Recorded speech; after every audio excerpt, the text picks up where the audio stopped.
공수처와 합동 수사를 벌이고 있는 경찰도 윤 대통령의 내일 출석 여부를 주시하고 있습니다. 또 경찰은 조만간 정진석 대통령 비서실장 등도 소환해 조사할 계획입니다. 현장에 있는 취재기자 연결하겠습니다. 윤태인 기자. 네, 경찰청 국가수사본부입니다. 네, 공수처의 윤석열 대통령 소환 통보일 이제 내일로 다가왔는데요.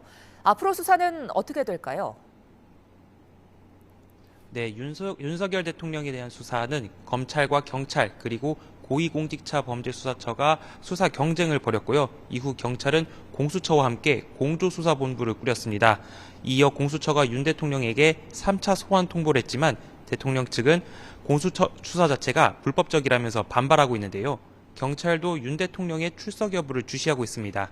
내란죄 수사가 가능한 경찰이 윤 대통령 측의 주장을 받아들여 다시 소환 통보를 할 가능성도 제시되긴 하는데 경찰은 대통령 측 반발에 대해 주장일 뿐이라며 크게 의미 부여를 하지는 않고 있습니다.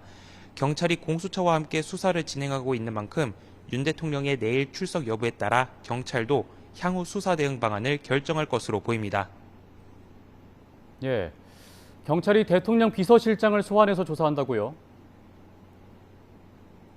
네, 앞서 정진석 대통령 비서실장은 국회 운영위에 모레 예정되어 있는 전체 회의에 참석할 수 없다는 불출석 사유서를 제출했습니다.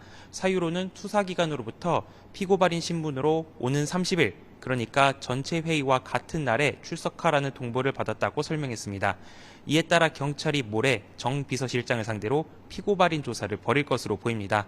또 신원식 국가안보실장도 수사기관으로부터 같은 날 참고인 신분으로 조사를 받으러 오라고 통보를 받았다며 국회 운영이 불출석 사유서를 제출했습니다.